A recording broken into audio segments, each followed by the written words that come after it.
At the 2026 Money Show Las Vegas in late February, we brought together more than 100 of the nation's sharpest traders, analysts, economists, sector specialists, authors, and more. They share their top investing and trading strategies, insights, and recommendations with attendees over 3 full days in the desert. Personally, I think we gave attendees a better buffet, of portfolio education anyway, than they could have gotten across the way at Caesars, though yes, I am a little biased. With that said, during the conference I did sit down with 2 of our top speakers, one who focuses on longer-term investing, and one who focuses on active trading, to get their take on the markets. Some things have changed in the world since our conversations, including the outbreak of another conflict in the Middle East. But their timeless guidance and time-tested approaches to the markets have not. So I know you're going to benefit from what they had to say in this double Money Masters podcast episode. The first segment features Sam Rowe, founder of TKer. The second features Deron Wagner, founder of Morpheus Trading Group. Folks, let's get right to it. Sam, how you doing? Great. Thanks for having me. Good. You know, as we're talking, today's Euphoria Day. Everything's great. Yesterday, everything was terrible. So in this market, so I have to ask you, what is going on? What is your take on the action we've seen, not just in the last few days, but really since the year started? I mean, I think there's sort of 2 things. Well, first of all, market will be up one day, market's going to be down the next day. If you look at the data going back to 100 years or 50 years, whatever it is, on a one-day basis, there's about a 50% chance it's going to be up or down. So who knows? I think all the concerns from yesterday haven't been completely addressed despite the rally today. And then, we haven't fully addressed what we were talking about last week or last month or whatever. All those things continue to linger. But it seems pretty clear, and everyone seems to agree that the market seems to be digesting how this AI story is going to unfold and how quickly. I think that's a big one too. Every time we hear some new development from Anthropic or any number of these AI players, it always seems to catch people off guard, whether they didn't know which product was supposed to come on what schedule and how big of an impact it is. And I think another part of it too is, with all this change, I think there was, maybe there was some hope from some investors who thought, maybe it's not going to change. How can this thing that I thought was reality for my entire career, my whole life, suddenly become upended? So there's probably some bias at play too. But I think it's a little bit of indigestion as we digest all this. Well, you have what, a research report now that's getting blamed for being down whatever 1-2%. You've got the other day a guy writes a piece on AI and it's 80 million views on X and things like that. Yeah. Why is that kind of stuff sort of the narrative right now? Yeah. I mean, I think it's sort of I think you actually just said it right there with that last word, the storytelling. Yeah. It might have been like 2 weeks ago or 3 weeks ago. There was a story about how one of the hottest jobs in Silicon Valley right now is the storyteller. Yeah. So it's like we have Wall Street analysts putting out notes with both the bull cases and the bear cases. Nothing we read in any of these the newsletter or from the Twitter posts wasn't exactly like breaking news, especially in terms of the scenario analysis. But it's the nature of the storytelling and the way it's getting shared. And when it's one thing for someone to have a very clear case that's well articulated, that gets distributed through the Wall Street research system, and it goes into the Wall Street Journal and CNBC and Fox and all this stuff. It gets seen one way. But then when your favorite follower or the person you follow on Twitter shares this 4,000 word Twitter post, then suddenly you feel like maybe the alarms are going on. So I don't really know. I think sometimes the markets are just moving, and then you try to back into an explanation. And it seems the last 2 weeks we've conveniently had these viral posts on Twitter. So, but who knows? Maybe next week we're talking about something else. Yeah, right. Let's talk about the Capex issue. You'd written about it recently. I mean, we're at 600, 700 billion, depending how you're accounting for it. But there also are some, issues with the ultimate cost of that, depreciation and so on. What do you think about this Capex boom, bubble? What do we call this thing? Yeah, it's funny. Like every day, you're gonna hear, $600 billion of Capex commitments repeated, and probably by next quarter, we're gonna hear about that number going up.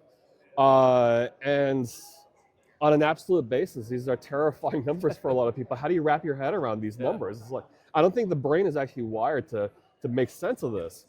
Fortunately, there is actually kind of a process, whether it's through the magic of accounting and the fact that when you spend this money, you actually have to pay for it. If that's a little bit circular, but the way I think of it is this. There have been these sort of conflicting signals that I think investors get, especially when we're listening to these earnings announcements, where, we'll probably hear it again with NVIDIA and Oracle and all this stuff, where they'll talk about how great their current and recent and last year's worth of earnings were and how big their profit margins were, but it's still very much backwards looking. And the story everyone wants to know is all this money you're committing to these data centers and this hardware, is that going to pay off? And we're not going to start to notice that for a couple of quarters, if not a couple of years. You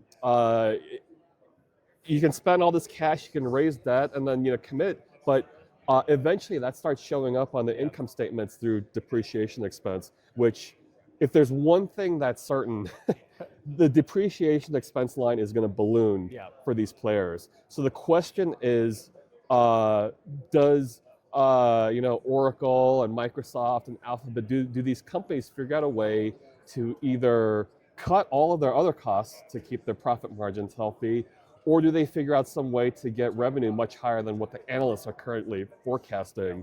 So it's a big question, but these companies are becoming very different from a financial and capital structure perspective, and that's clearly led to a lot of consternation. I mean, even if it is the case, that the long term it's net positive for these companies, as we know, just the uncertainty alone will give you that premium, and people will sell things. Well, I want to pivot a little bit to the consumer and that side of the business. You've written about delinquency rates and kind of what you're seeing there. I mean, it seems like you want to throw a bunch of stuff at the consumer, and there's some signs of, or some problems out there, but they seem to still be spending, right? Yeah, that's another one of those things where it seems to be conflicting narratives that are out there when, if you really sort of dig into it, it's actually, pretty consistent. On one hand, there is this issue of leverage starting to rise on household balance sheets. The data is very clear that debt delinquency rates are starting to rise, or have been rising actually for maybe 2 or 3 years. Directionally, that's not great. But then when you take a step back and look at sort of the greater history of things like balance sheet strength and delinquency rates and the accumulated delinquencies, we've risen to a level that's actually consistent with the last economic boom. If not, finances were in much worse shape, from since the financial crisis, and yet there was economic growth back then. So I think you have two competing narratives going on in that. Yes, we can acknowledge that directionally finances are not great, but still finances are also at a level that supports people going to Las Vegas and shopping and taking vacations. Who would go to Las Vegas? Sorry, let me look around a little bit. It was a full flight, but it's confirmed that the fact that household finances, again, and then some people are doing worse than others. There's no question about that. But the balance sheet strength, financial strength, is confirmed by the fact that personal consumption expenditures are at record levels. Yeah. Let's talk about markets here. I mean, if there's one thing Wall Street loves, it's a new acronym, right? Now it's HALO. We're talking about high assets, low obsolescence, or whatever. That's the new thing. Yeah. Thoughts on the rotation we've seen in the market? I mean, tech gets so much attention and media attention. In reality, it's been underperforming energy. It's been underperforming industrials so far in this young year. Yeah,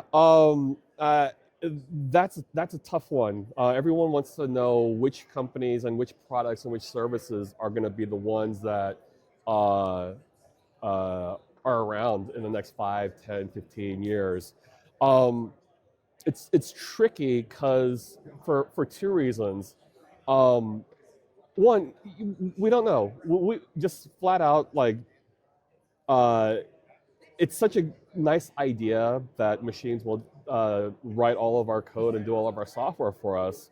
But it's hard to fully take the human component out of that, especially when it comes to things like tailoring to specific businesses and customer specific issues and regulation and all these things. The other thing that I think always gets overlooked whenever it is in a cycle throughout history is a company's ability to pivot their business model a little bit, right? If we look back, Netflix is a classic example of this, right? When, this idea of streaming, nobody really believed in it at the time, but, when we're talking about streaming, it would have been really easy to just say, well, Netflix is toast because they're mailing DVDs, which used to be cool, but they're mailing DVDs. So it's like, that's actually a short.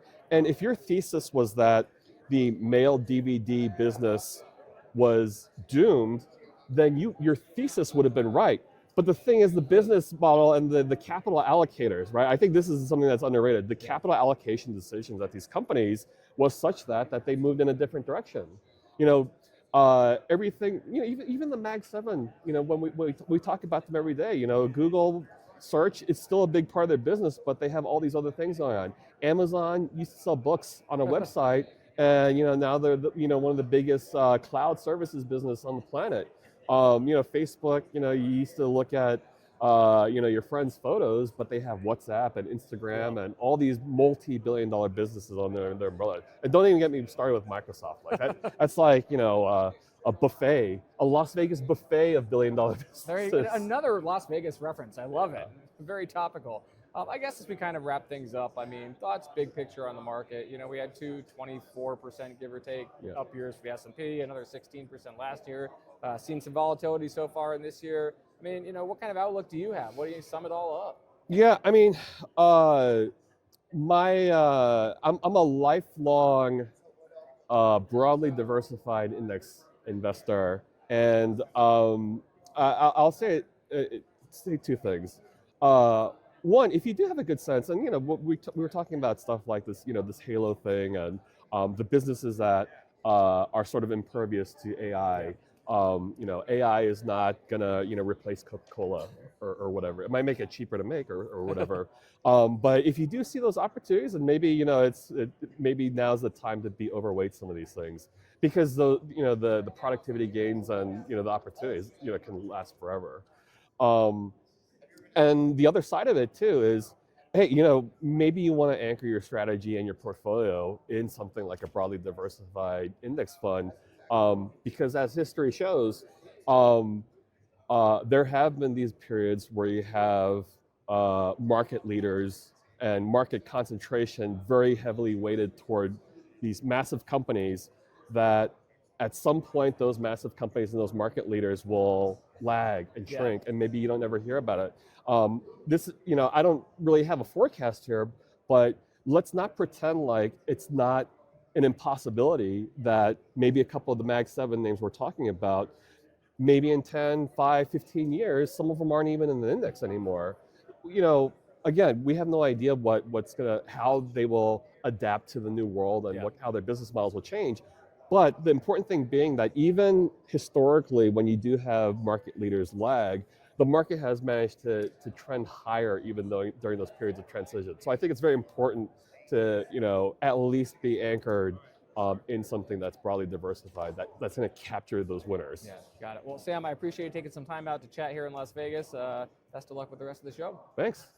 Deron, how are you? I'm doing well, Mike. How are you doing? I'm doing well. I'm glad I was able to pull you aside. Every time I tried to get you, it was like, 3 different people are wanting to talk about what you're saying here at the Money Show. Yeah, we've had some pretty good response to what we're teaching. Got it. So if somebody's not familiar with Morpheus or your background, why don't you just tell them a little bit about that and what it is that you do? Okay. My background is I started out trading in the 90s, so about almost 30 years ago. And I was a former hedge fund manager. And then I ended up writing some books. I wrote 5 books on my trading strategy, including one published by Bloomberg Press, Trading ETFs. And after I wrote those books, there was a lot of interest in what I was teaching. So we started Morpheus Trading Group in 2002. Yep. And that actually went on to become a trader education firm. And the methodology we teach today goes all the way back more than 20 years. Let's talk a little bit about that. If some people start on a retail side, some people start on an institutional side. You're from the hedge fund world originally. What kind of lessons did you learn there that you apply to the market and the people you speak with now? Oh, that's a great question. I was just speaking about that last show, the last workshop over here. The main thing is that you learn how institutions operate, okay? Banks, mutual funds, and hedge funds, for example, stops. We just talked about that. Retail traders tend to place their stops 90% of the time at the same place, just right below a moving average or right below support. And of course, institutions know that. They can see the order flow, they scoop that up, say thank you very much, and then run the stock back up. So things like that you learn from being on the institutional side, which can really be beneficial to teach retail traders how to avoid that and profit from it instead of becoming a victim. Got it. And let's talk about some of those tips. What are some of the things you can share? I mean, I know you can't share your whole workshops that you do, but I'm curious, how can an investor avoid traps like that? I think one of the most important things is to have a methodology that's rule-based, okay? Don't just wing it or be discretionary, follow your rules. Make sure you have a strategy that works, okay? And honor your stops, okay? But don't set them in the obvious place, right? Go a little bit below the obvious place.